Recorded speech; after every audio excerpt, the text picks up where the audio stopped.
Noong mga 5 araw na nakaraan, ako'y nahulugan ng isang malaking painting mula sa aking wall, sa ulunan ng aking kama. At nang tumama ito sa aking ulo, bigla ako nagising kasi tulog ako. It happened mga 3 o'clock in the morning. So nagising ako. Pagising ko, para may nahulog sa ulo ko. Akala ko grasya. Yun pala disgrasya. Kasi nasugatan ng ulo ko. At madaming dugo. Mag-isa lang ako sa kwarto ko at madaling araw tulog lahat ng mga tao.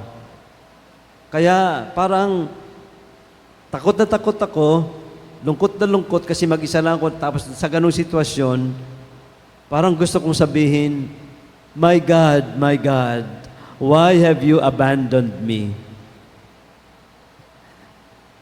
Nabanggit ko ito sapagkat ito ang mga salitang parang sentro ng Ebanghelyo ngayong araw na ito. Eli, Eli, lema sabachthani. My God, why have you abandoned me? Pag nanggaling ito kay Jesus, parang talagang siguro ang hirap ng kanyang pinagdaanan. Nandiyan yung hirap ng kanyang katawan na nilalatigo, hinahagupit, pinagpasa ng krus, ipinako ang kanyang 2 kamay at mga paa, pinutungan ng koronang tinik, pinainom ng apdo. Ang hirap siguro ng kanyang kalagayan.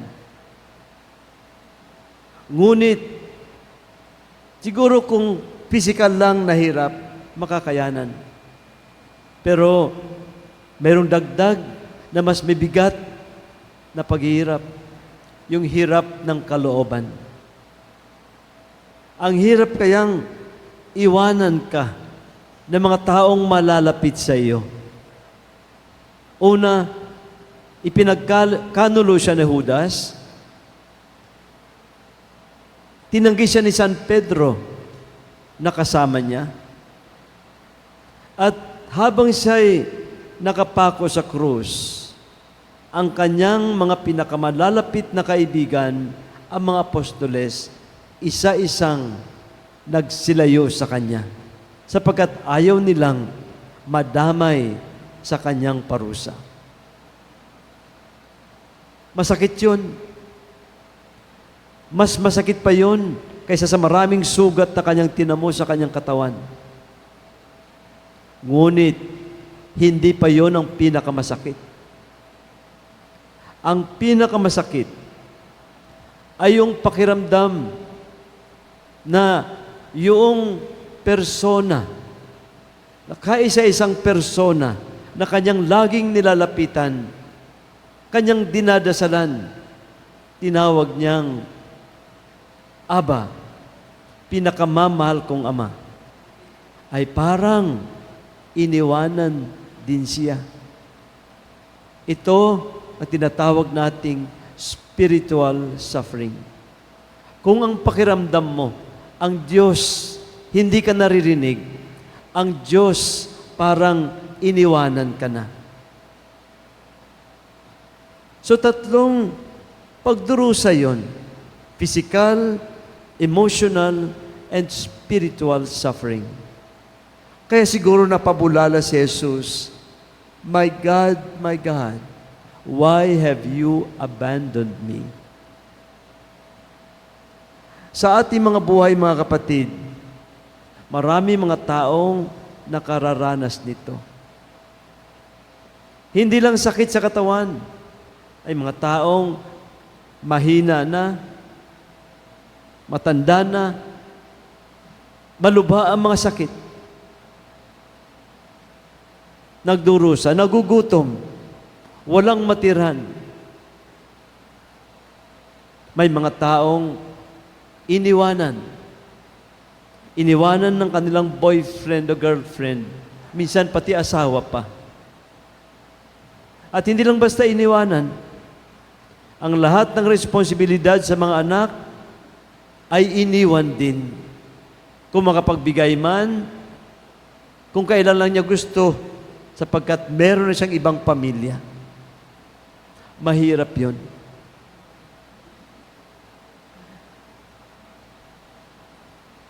Mga kapatid, sa mga panahon na babang-baba tayo, lugmok na lugmok tayo, natural lang na minsan sasabihin din natin sa Diyos, My God, why have you abandoned me? Bakit?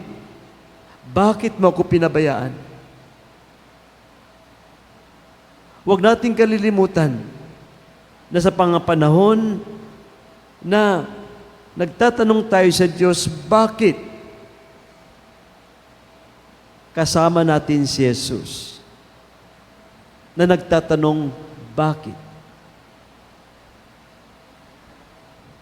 At dahil kasama natin si Jesus, sana ay katulad din niya. Huwag tayong bibitaw sa ating pananampalataya sa Diyos. Sapagkat kahit ganun na kagrabe ang kanyang pinagdaanan, hindi siya bumitaw sa kanyang pananampalataya sa kanyang Ama. Alam niya, kahit ganun pa man ang kanyang pakiramdam, sa kanyang isipan, alam niya, hindi siya pababayaan ng kanyang Ama. At habang siya'y nakabayubay sa krus, in fact, hawak-hawak ng kanyang Ama ang kanyang dalawang mga kamay. At pagkatapos ng 3 araw ng kanyang kamatayan, inahon siya ng kanyang Ama mula sa kanyang libingan. Hindi siya iniwanan ng Ama. Ganon din tayo mga kapatid. Sa mga panahon na nagtatanong tayo sa Diyos, bakit? Akala lang natin, inabando na tayo. Pero hindi. Naroon si Jesus at naroon ang Ama na humahawak sa ating mga kamay. Kaya, sa mga panahon na hirap tayo, kumapit lang tayo sa ating pananampalataya. Kumapit tayo kay Jesus. Kumapit tayo sa ating Ama na hindi tayo binibitawan. God is good all the time. Thank you for joining us today. View our past broadcasts on our Facebook page, St. Peter Community, and subscribe our YouTube channel. Like, share, and hit the bell.